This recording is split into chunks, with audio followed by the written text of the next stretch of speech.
So listen to this. That point is the average Premier League midfielder. Almost every player is somewhere around that dot, and just at the edge of what can still be considered normal, you have the top players. But then there's an even smaller group, the outliers. I like to call this the elite zone. Even the best in the business will only reach it once or twice in their careers, but there is one player who not only surpasses it, he lives above it. And once in a while, almost as if to mock the mere mortals below him, he takes it all another step further. A step that, according to all the simulations I ran, puts him at a level well beyond what any other player could reach, even if they had 100 lifetimes to pursue it. In other words, I think I have mathematically proven that Kevin De Bruyne is superhuman.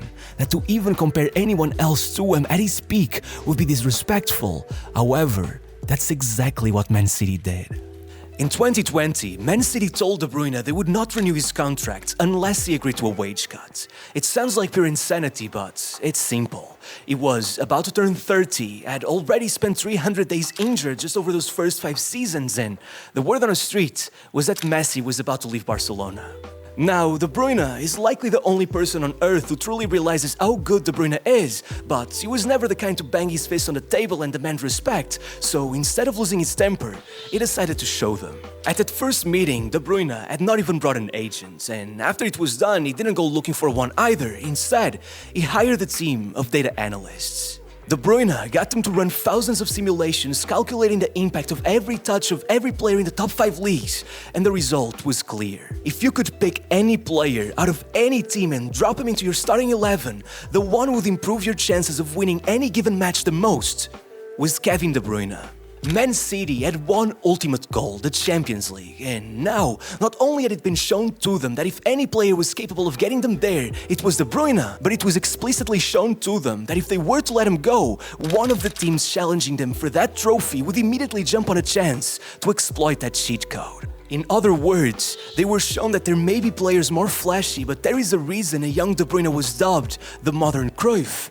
As the great man said it himself, playing football is simple, but playing simple football is the hardest thing there is. A couple days later, not only had Man City gone back on their word regarding the wage cut and even apologized, they had offered De Bruyne a raise. He had just become the first player to successfully use data analysis to negotiate a contract. But now, the question remains, what did those graphs even look like? Well, from the few details that were leaked, it looked something like this.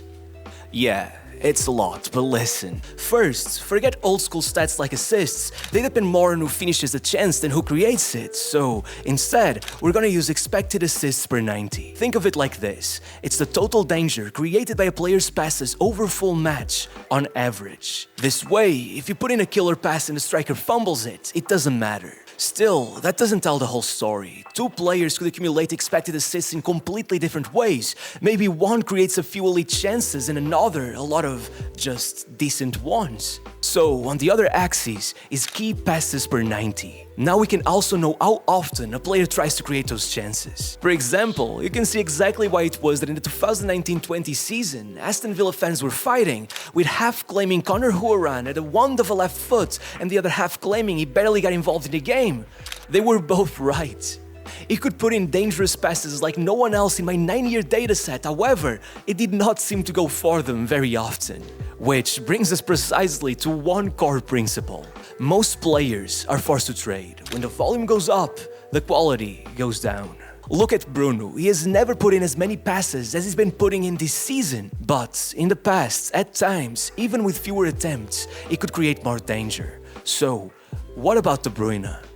Well, though it almost feels wrong to separate the two, De Bruyne arrived before Guardiola. Signed by Manuel Pellegrini, thanks to some funky exchange rates, depending on currency, you could actually argue that it was the Premier League's all-time record signing in.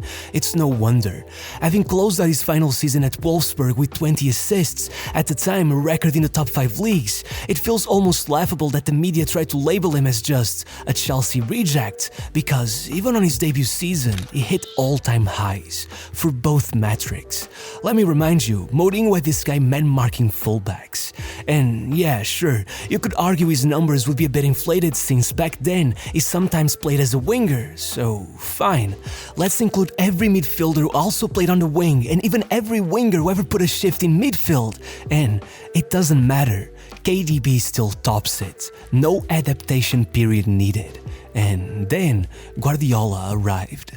As the legend goes, the first time they ever spoke, Pep told De Bruyne, listen, you can be easily a top 5 player on the planet. But really, back then, he still wasn't sure where exactly to play him, and it was only 3 months later, while watching him play a friendly for Belgium, that he realized it was right in front of him the whole time. 2 days later, he sat down De Bruyne and David Silva and told him they'd be playing as what he called free number 8, not really a 10, not even really an 8, but 2 synchronized playmakers exploiting the half spaces. And the result was phenomenal.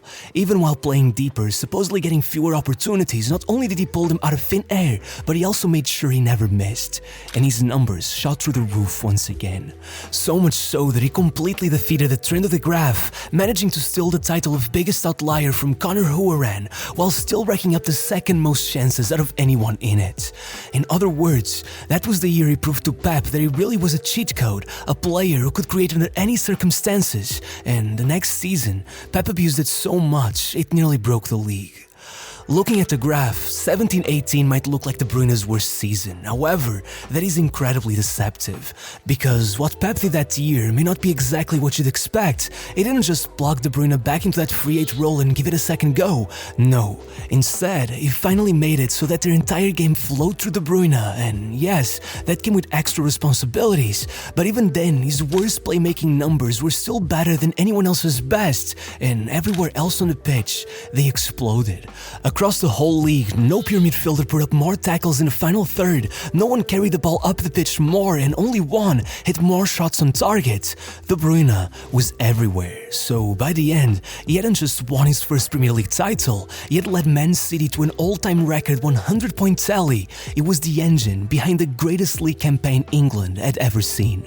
But, unfortunately, it was also right there that you would see why City would deem him an injury risk. By September, just 3 days after the league's opening game, De Bruyne injured his right knee and was sidelined for 2 months. Then he came back, made 2 starts and injured his other knee, going out for another month and a half. By March, it was his thigh that put him in the infirmary room for a month, and in April it was his hamstring. 166 days out in a single season, not even 1,000 minutes played in the Premier League and only 1 goal and 2 assists. Man City had swooped all 4 domestic trophies without him and were now rightfully questioning whether they could rely on him, not because of how good he was, but because of how often he wasn't there. However, the next season would only make that more confusing, as it was the kind of statistical anomaly the Premier League had never seen before. Up till this point, De Bruyne had always been a step ahead at the best of the best. It was shocking, but it wasn't inconceivable.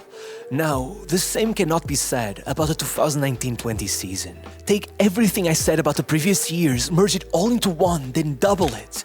That's how good it was. For some perspective, De Bruyne was as far from peak David Silva as David Silva was from the average midfielder. It is such an outrageous overperformance that it reaches the limits of this graph's capabilities. After all, without anyone remotely close to him, how can we know how extreme of an overperformance this was?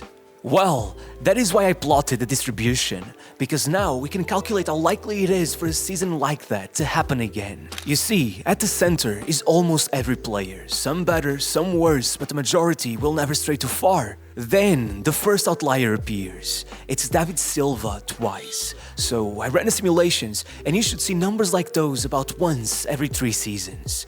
Then, there's Bruno Fernandes and Conor Huaran, the only 2 players who ever outdid De Bruyne's worst season, and you should expect performances like those about once every 4 to 8 years. But the further you go to the right, it gets more and more unlikely, faster and faster, so much so that once you get near the absurdity of 2019-2020, according to this simulation, you'd need to wait for 1,268 years for something like that to happen again. Now, you may say that something has to be wrong, that there were other greats before him, and that's what makes this even more interesting. These simulations can only run on the data that is available, and obviously, advanced statistics like expected assists are either unavailable or hard to come by for older seasons. So what you're looking at is every Premier League midfielder since 2017 stuck in a simulation, playing over and over again until one of them can reach the level of De Bruyne in the 1920 season. And it still takes over 4,000 years. So I expanded it, took every midfielder from the top 5 leagues, and suddenly it's 2,740 players instead of just 567. And no matter how unfair that is on De Bruyne, you know what? It doesn't matter. Sure, James Rodriguez and Thomas Muller went farther than any Premier League player ever had, but they were still miles away from De Bruyne.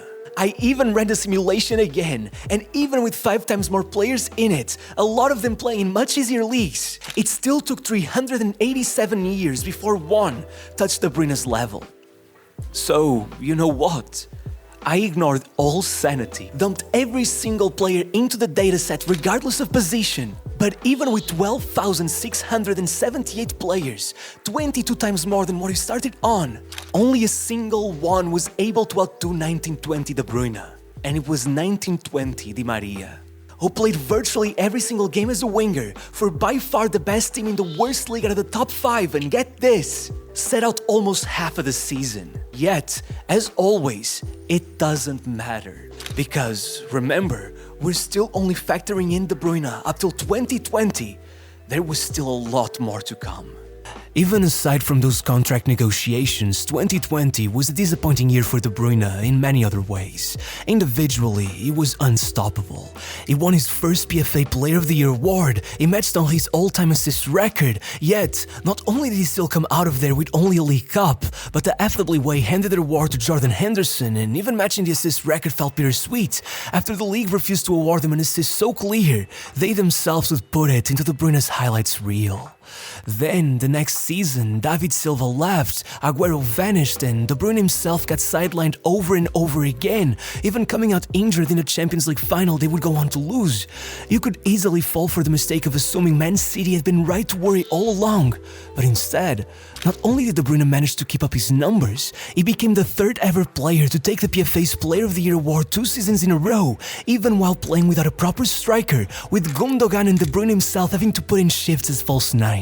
So much so that in those infamous contract negotiations, his number one demand was that they finally pull the trigger and sign a new striker, but City did not. With the whole Harry Kane fiasco going down, ironically, it was Man City's board were now completely failing De Bruyne, and it pissed him off so much that once he reached December with only 1 assist to his name despite keeping up his playmaking numbers, he stopped waiting and started scoring himself, hitting 13 league goals, becoming the highest scoring midfielder by quite a margin, even closing it off with 4 in a single game on the same day it was announced that finally Erling Haaland would be joining him. And I know what you're thinking, that must have been the crazy season I've been teasing, and I can tell you a couple things.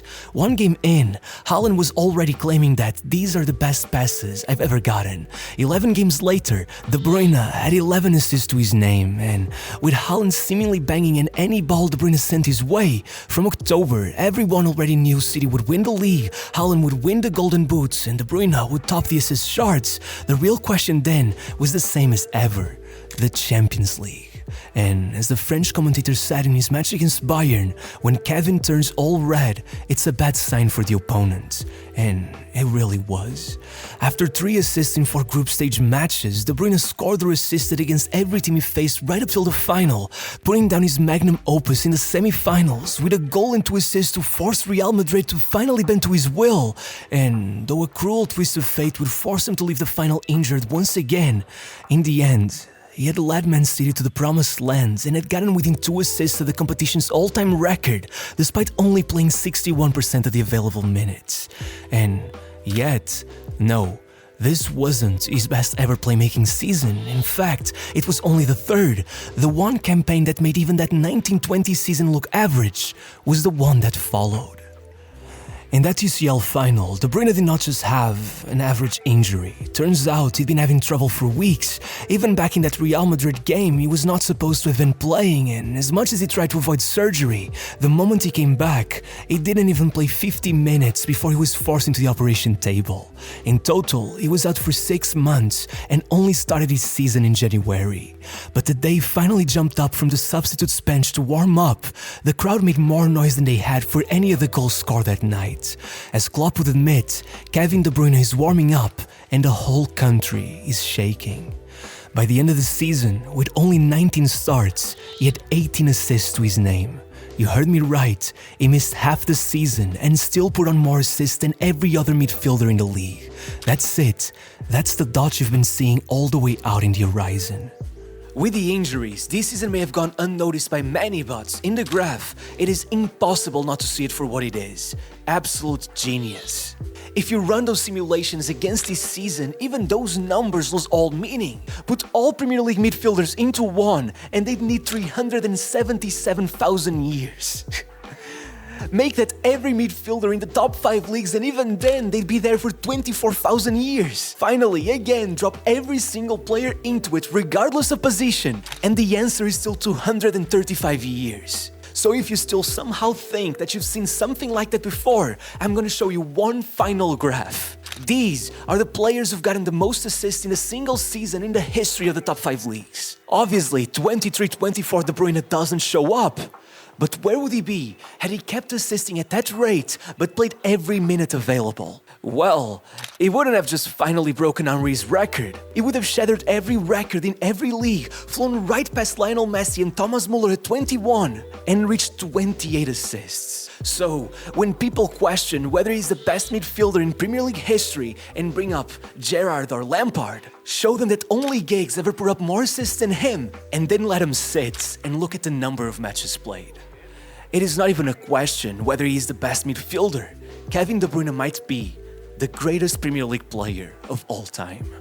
Oh, and by the way, I just started an Instagram page. It's called lookers.does.football, and yeah, I'm gonna be making short form content there, so if you wanna be one of the first to follow, check it out. Bye.